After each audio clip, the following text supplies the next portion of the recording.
masjid di sholat al-imam fihi. Wonten ing terjemahan halaman 28 28.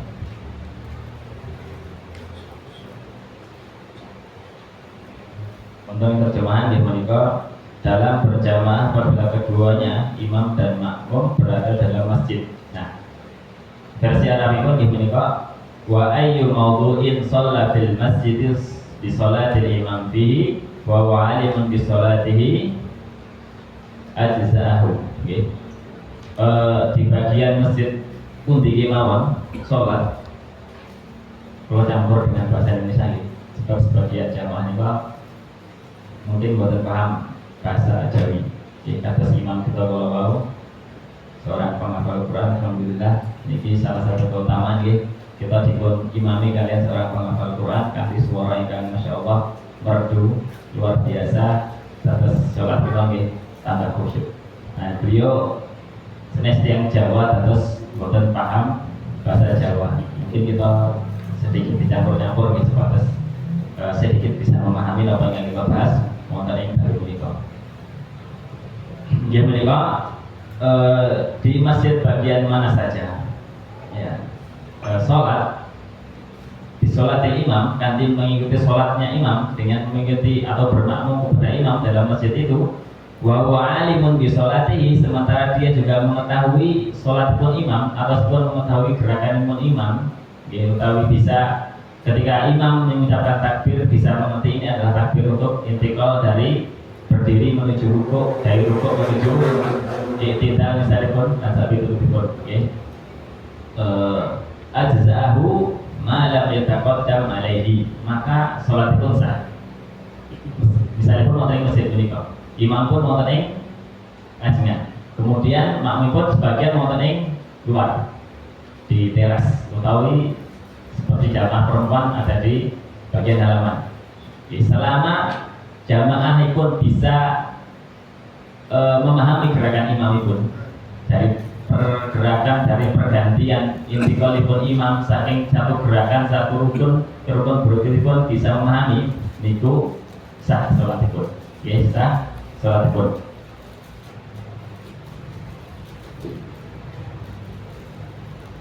Malam yataqaddam alaihi, selama tidak lebih maju daripada imam, selama boten tempatipun nggih boten sholat di depan imam, misalnya pun di depan masjid, jelas boten sah. Imamipun wonten ing dalam masjid, kemudian makmumipun di depan masjidipun, kecuali berada di Masjidil Haram.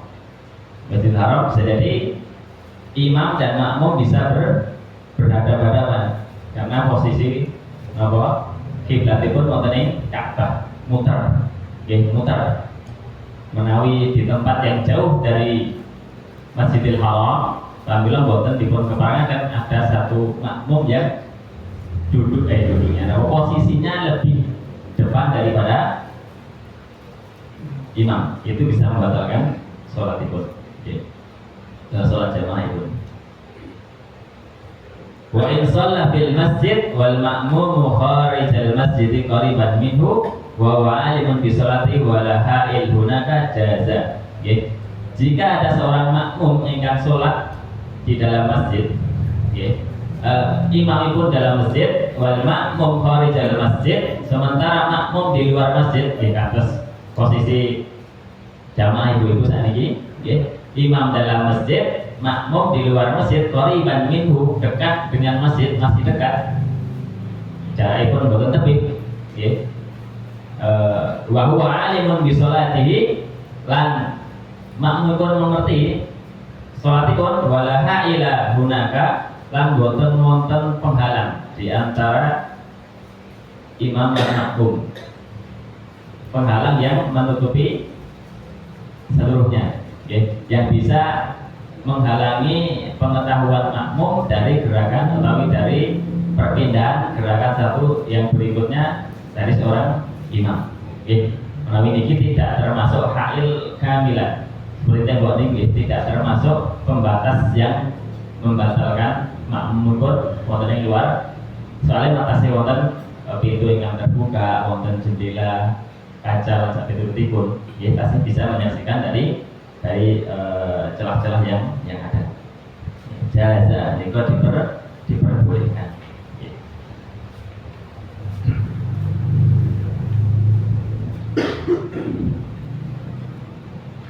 Niku terkait posisi makmum kalian imam. Nggih. Salajengipun faslun wa yajuzu lil musafiri qasrus sholati wa ar-rubai. Niku pasal yang membahas tentang salat musafir nggih. Salat musafir, salat qasar. Salat qasar kalian jamak nggih. Terus yajuzu lil musafir, diperbolehkan bagi seorang musafir qasrus sholati rubaiyah. Nggih. Mengqasar, menyingkat, memperpendek nggih. Salat rubaiyah. Rubaiyah menika salat ingkang 4 rakaat nggih. Dados ingkang diperbolehkan untuk dikosor salat-salat ingkang 4 rakaat kemawon. Salat subuh boten saged dikosor. Dados tunggal rakaat mawon boten saged batal. Salat maghrib 1,5 pripun niku? Ya, boten saged. Ingkang bisa dikosor, dipersingkat, dipersingkat jumlah rakaatipun nggih menika salat ingkang 4 rakaat. Salat zuhur, asar lan isya. Menawi jamak, sedaya salat bisa dijamak kecuali salat subuh. Aja dijamak kalau salat napa wonten pasanganipun nggih. Jika saged salat zuhur kalian asar, maghrib kalian isya. Menawi asar kalian maghrib boten saged. Pasangan itu sampun diperlukan.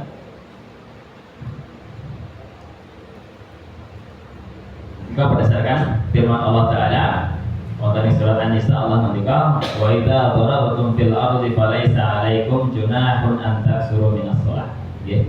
Wa idza darabtum fil ardi, jika kalian mengadakan perjalanan di muka bumi, falaisa 'alaikum junah, maka tidak ada dosa atas kalian antak suruh minas sholat, untuk mempersingkat sholat itu, memendekkan sholat itu, yang 4 rakaat menjadi 2 rakaat.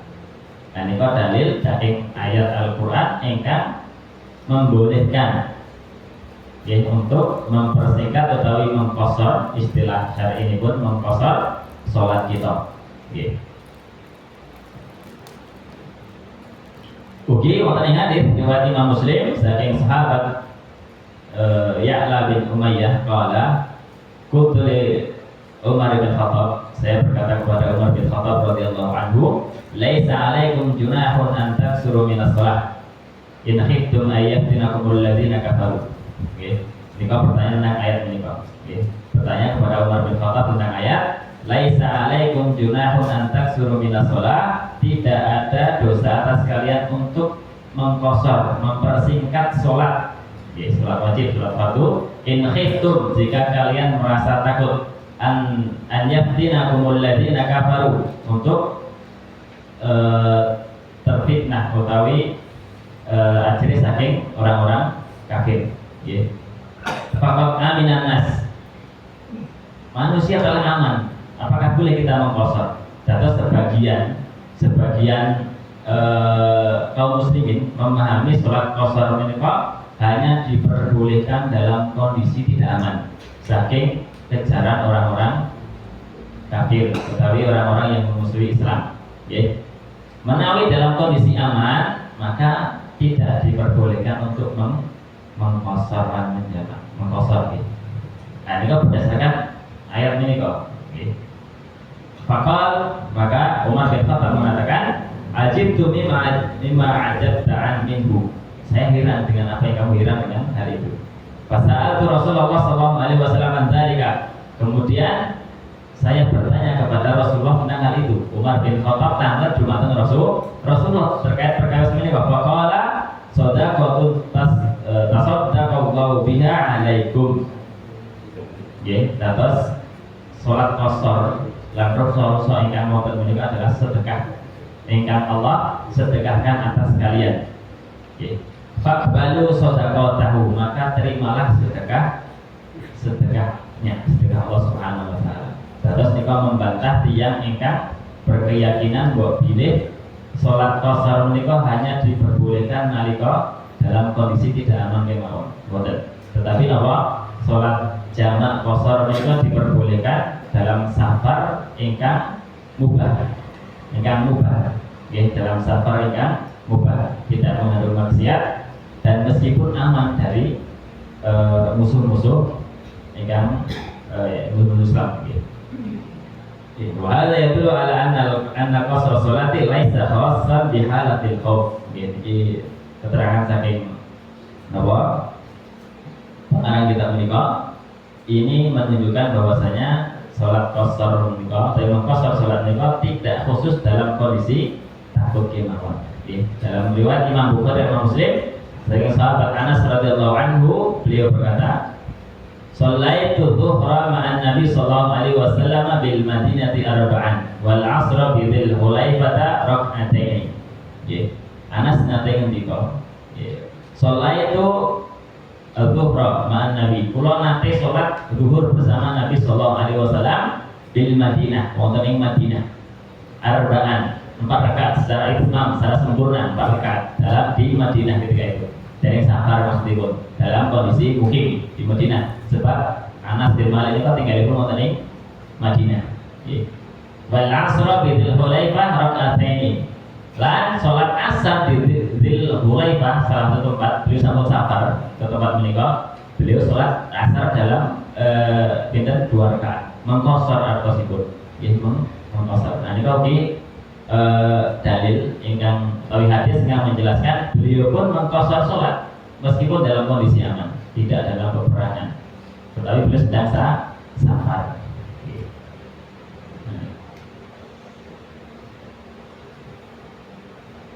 Salahipun biqamsi syara'id. Terus seorang musafir menika diperbolehkan dipun angsalaken mengqashar salatipun ingkang 4 rakaat dados 2 rakaat kanthi 5 syarat. Dados wonten syaratipun, ada 5 syarat. Nggih. Menika apa? Ayyakuna safaruhu fi ghairi maksiatin. Safar ingkang dipun-tindakaken tidak termasuk safar ingkang maksiat. Contohipun safar maksiat niku napa? Misalipun wonten tiyang saking Klaten badhe safar menuju pundi? Bogor. Niatipun napa? Niatipun ketemu seorang perempuan yang boten mahram misalipun, janjian kencan misalipun. Nah, itu sampun maksiat misalipun. Ketika seorang wonten safar dalam kondisi kados ngoten menika tidak diperbolehkan mengqashar salatipun. Napa wonten? Nggih, mungkin mawon. Wonten ingkang jane nopo meles saniki nggih jaman canggih.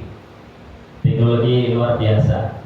Tiang ingkang dereng nate safar teng Bogor pun bisa mengenal orang Bogor, bisa mengenal tiang Jakarta, bahkan luar negeri.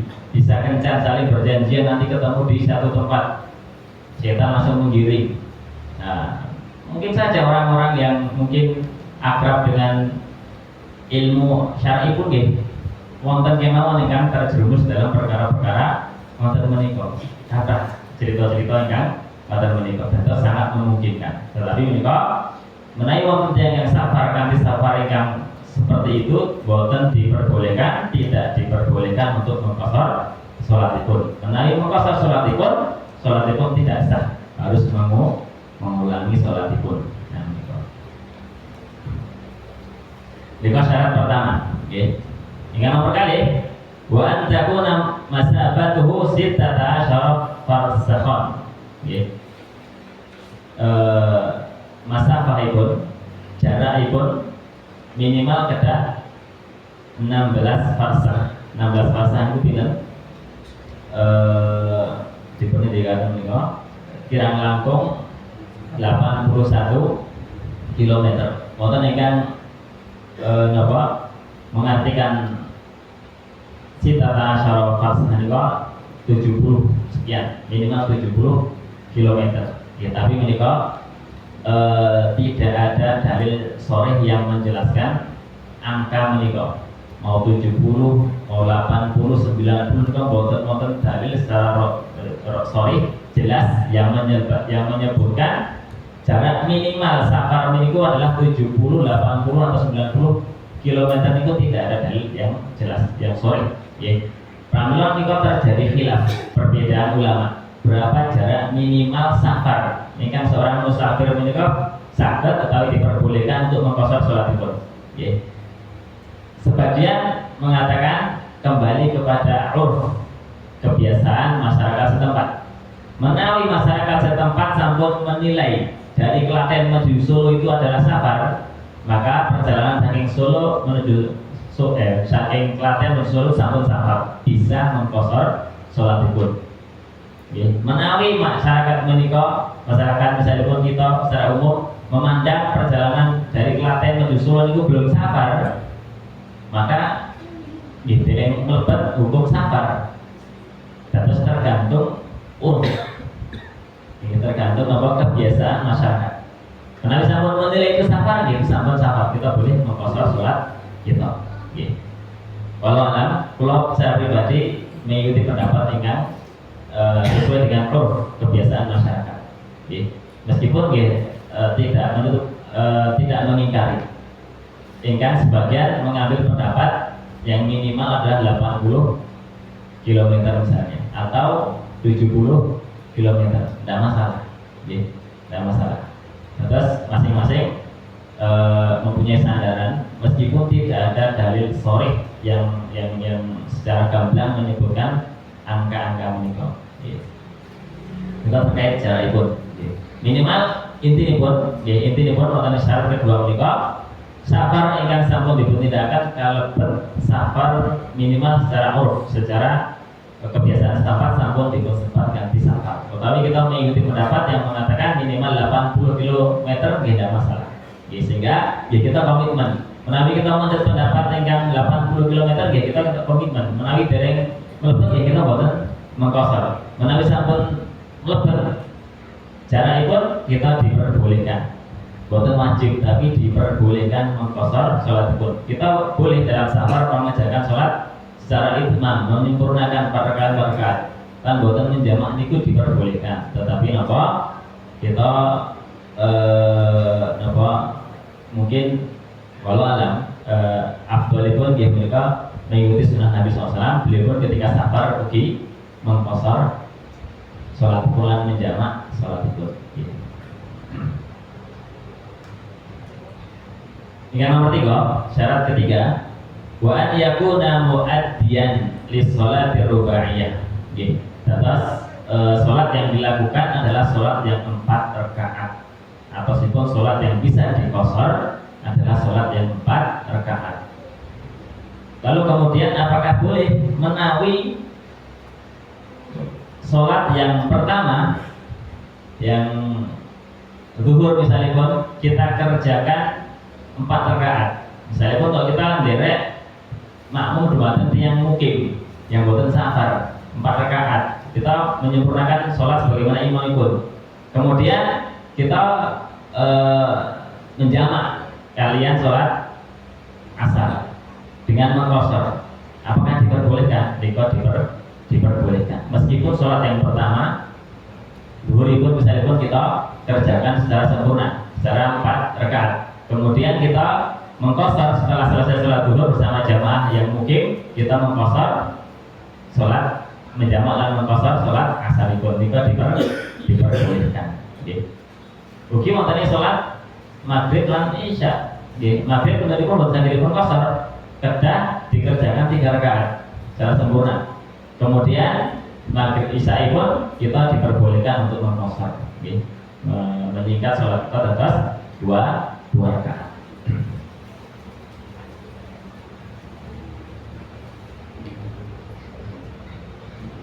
Syarat ingkang nomor pinten?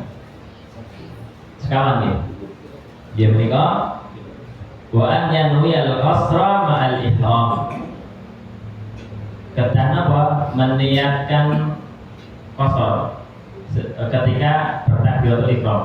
Terus ketika kita ingin mengqashar sholat kita harus meniatkan sejak awal, sejak takbiratul ihram. Alih kita sampun berdiri tegak menghadap kiblat, kemudian mengangkat kedua tangan, berarti maos napa?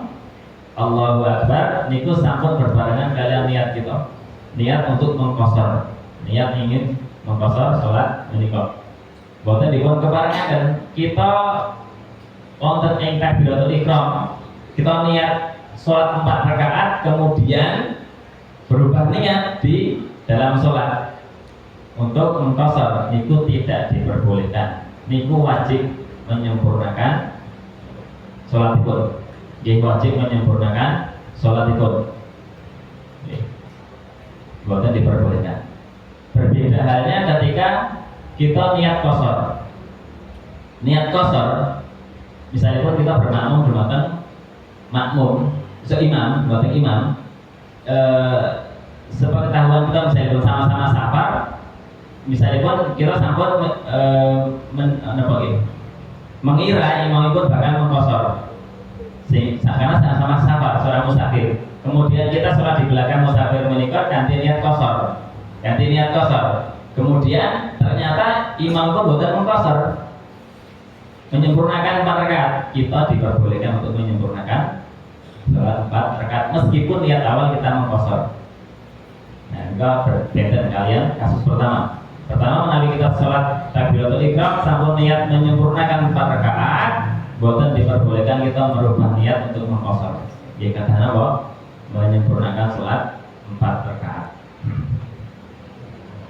Berapa? Satu setengah boleh, setengah apa? Syarat boleh. Dia juga wa alla ya'tama bi mukim. Wa alla ya'tama bi lan boten bermakmum dumateng seorang yang mukim. Atau sepun apa maksudipun? Menawi mukimipun sholat secara sempurna 4 rakaat, kemudian kita musafir, ketika mau mengqasar ampun sholat bersama yang mukim, karena mukim jelas bakal nopo menyempurnakan sholat 4 rakaat. Kita menawi bermakmum kepada mukim kemudian mengqasar salam duluan di rakaat kedua, niku tidak diperbolehkan. Yang menawi niat sampun mengqasar di sholat pribadi mawon. Utawi ingkang dados imam niku mukim, ingkang safar niku ndak masalah. Imamipun menika sholat 2 rakaat, kemudian makmum pun ingkang mukim menyempurnakan 4 rakaat niku diperbolehkan. Nggih, wallahu a'lam.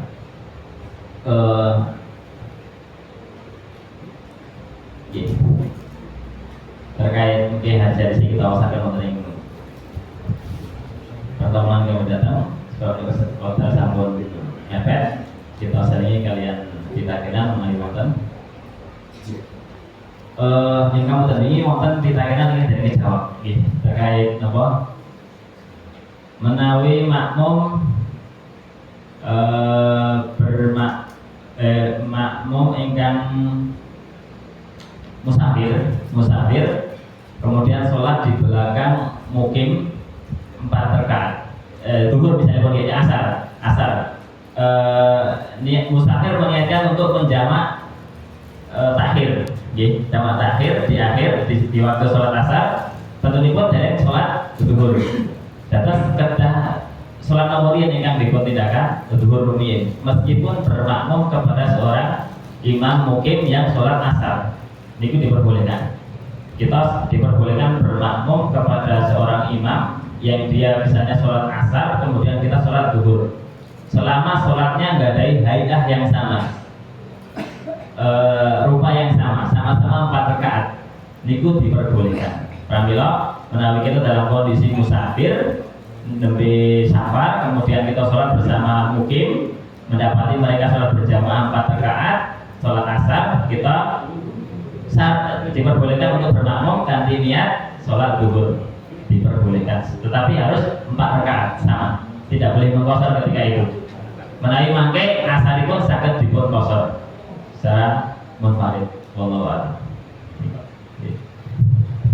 Saya sebut menawi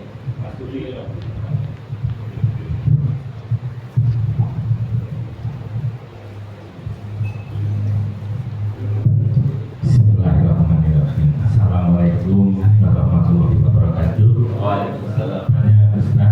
Kalau Ustaz sudah panjang lebar masalah sholat, ini masalah wudhu atau bersuci. Yang pertama, kalau kita mandi besar, ini yang saya lakukan, ini sudah benar. besar atau belum. Yang pertama, kalau kita mandi besar atau mandi junub itu niat kita mandi. Padahal niat itu kadang-kadang kita sudah tidak berpakaian lengkap, itu boleh tidak. Kalau yang saya lakukan setelah kita mandi junub untuk sholat, apa kita harus niat lagi? Itu yang pertama. Nah, kalau sudah wudu, itu yang saya lakukan, itu kan kita harus pakai pakaian dalam, jadi tidak telanjang.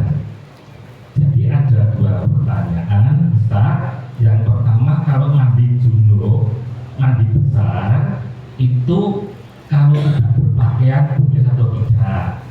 Kalau nanti sudah mandi junub mau sholat, itu yang saya lakukan itu kita pakai pakaian dalam. Nah, yang saya lakukan ini sudah benar atau belum?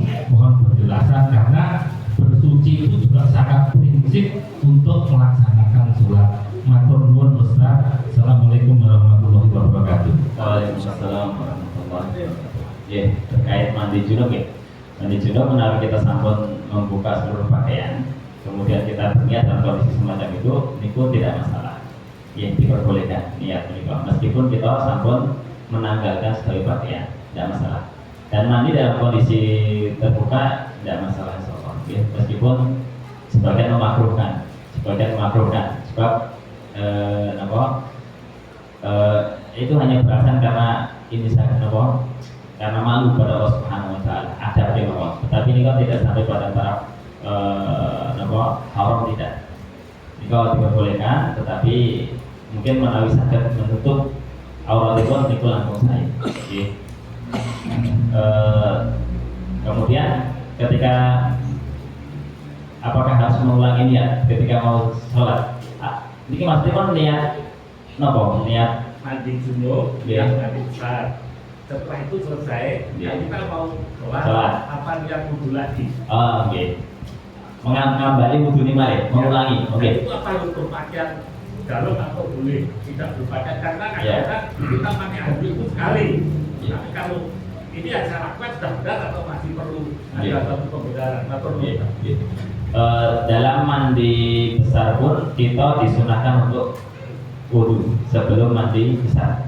Jadi setelah kita membersihkan bagian tubuh yang terkena najis utawi kotoran itu, setelah bersih kita disunahkan berwudhu. Meskipun tidak wajib, bukan termasuk rukun mandi besar, tapi ini sunnah kita wudhu seperti wudhu ini pun sholat mau pada sholat. Nah, kemudian setelah itu kita mandi besar, itu sampai mengangkat hadas besar, otomatis hadas kecil pun terangkat, sehingga ketika mau sholat tidak perlu untuk wudhu kembali sama sekali, hanya menggunakan wudhu ketika mandi besar kemauan. Selama prosesi mandi besar menikah kita tidak menyentuh kemaluan kita. Jadi selama telapak tangan menawi sikut utawi lengan ingkang nyenggol kemaluan kita itu tidak membatalkan. Tetapi ketika telapak tangan yang menyentuh ngosoki misalnya pun, nah itu sampun batal wudhu pun. Nanti karena bahwa mengulangi wudhu. Tapi selama itu bisa dijaga, niku menawi sampun selesai mandi mau mengerjakan sholat tidak perlu mengulangi wudhu kembali. Harus itu dekat sekali mohon. Yang nomor kali kalau mau ngomong gitu. Mandi, kalau kita kan pakai handuk, wudhu, atau wudhu lagi atau sudah? Wudhu dalam kondisi terbuka makanya. Ini kok tidak termasuk syarat sebut. Afdhalipun memang dalam kondisi tertutup. Afdhalipun, minimalipun makruh nih Pak. Minimalipun makruh menawi kita wudhu dalam kondisi terbuka. Minimalipun, tapi ini kok tidak menghalangi keabsahan wudhu yang itu tindakan. Ini kok salah tak sah wudhu ini pun. Afdhalipun tetap kita tutup bunyi. Afdhalipun pakai handuk tapi apalah. Coba Ustaz, tadi yang jamak tadi kami hanya mempertegas, mudah-mudahan ini sesuai yang diharapkan, bahwa kalau kita zuhur belum sholat, kita masuk masjid pas sholat asar. kita niatkan untuk sholat zuhur. Betul begitu Ustaz. Jadi nanti sholat asarnya bisa kita jamak dua rakaat sendiri. Tidak matur nuwun Ustaz. Terus saya sebut menewangkan. Assalamualaikum warahmatullahi wabarakatuh. Ustaz, ini ada titipan dari jamaah putri bertanya apakah benar ketika bersujud itu mukenanya atau busananya itu menghalangi wajah ke lantai itu membatalkan sholat apa tidak? Seperti itu Ustaz, pertanyaannya.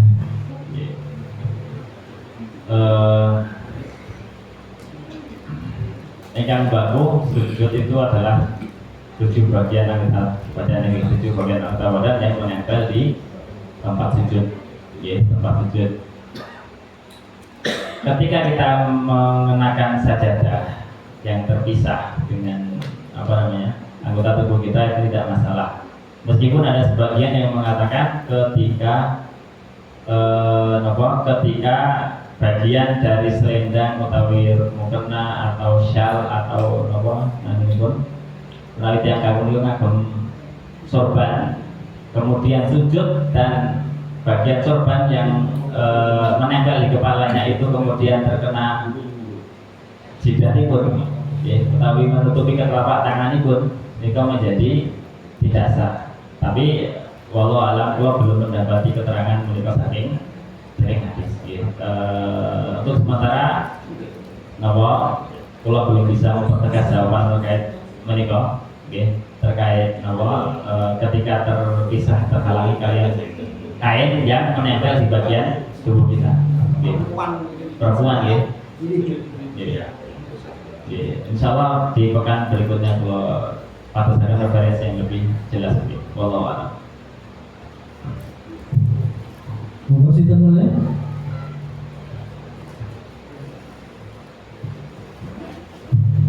Kesehatan wajah nanti monggo.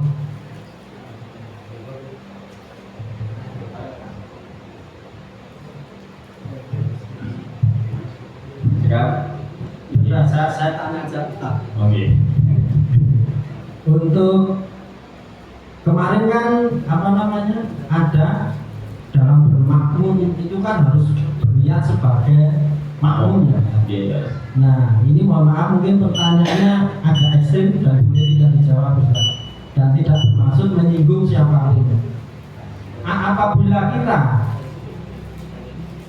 ingin berjamaah di suatu tempat, suatu masjid, namun mendapati kalau caranya itu tidak, maksudnya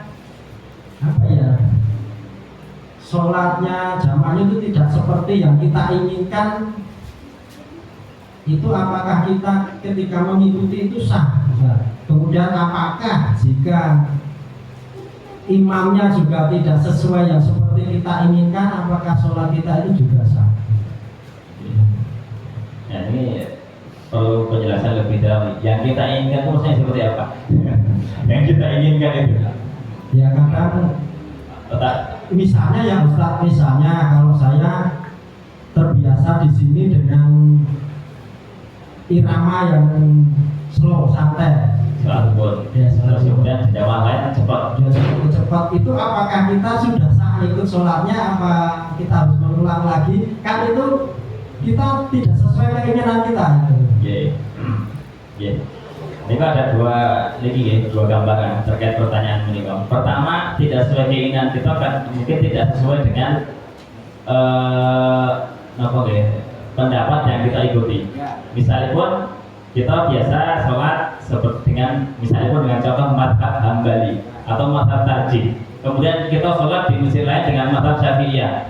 Mungkin ada perbedaan yang jelas betul. Apakah itu sholatnya sah? Itu sah, bukan masalah. Kemudian nalika ini gambaran kedua, sholat yang tidak kita inginkan, misalnya pun kita sholat biasa dengan tumakninah, santai tumakninah, setiap gerakan. Kemudian sholat di masjid lain tidak ada tumakninah, terlalu cepat.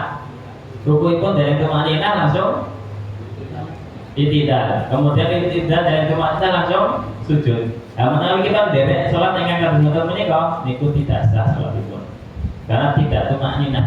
Berarti harus kita mengulang lagi, Ustaz. Iya, kalau memang yang dimaksud adalah sholat yang tidak ada tumakninah. Sebab tumakninah menika adalah rukun dalam sholat. Seperti misalnya dalam kasus dari Ramadan.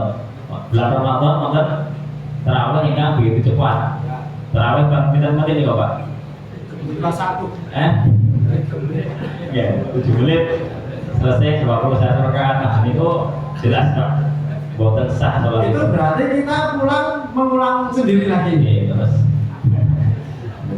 Terus Ustaz, kalau nyuwun ngapunten tidak bermaksud menyinggung siapapun ya Ustaz.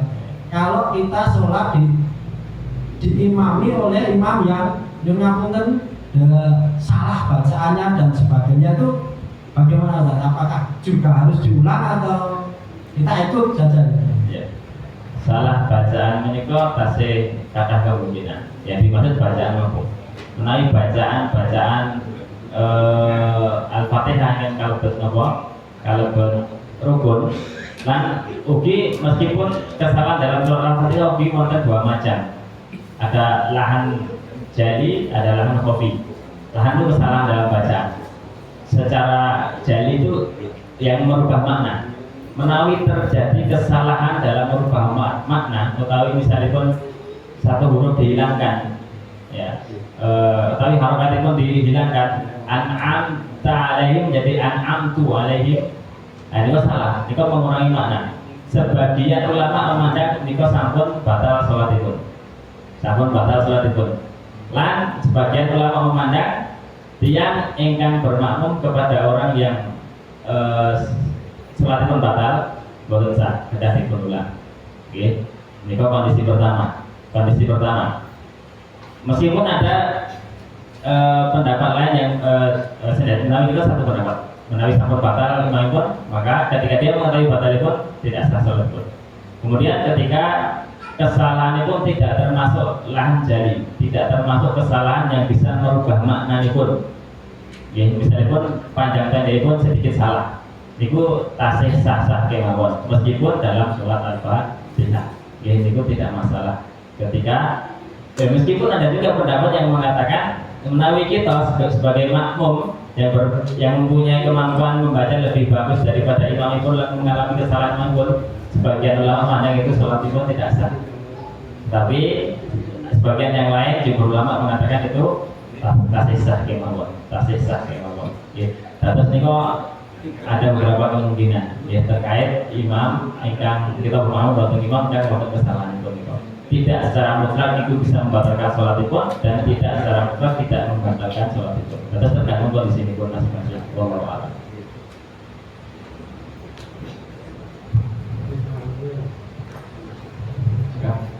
Ya, boleh mengatakan pengawasan model dari nikah mungkin model kaitan pun model yang pun dan juga amalkan model kehidupan kita cekapkan, kita berganti alhamdulillahnya, alhamdulillah amin, alhamdulillah kembalikan.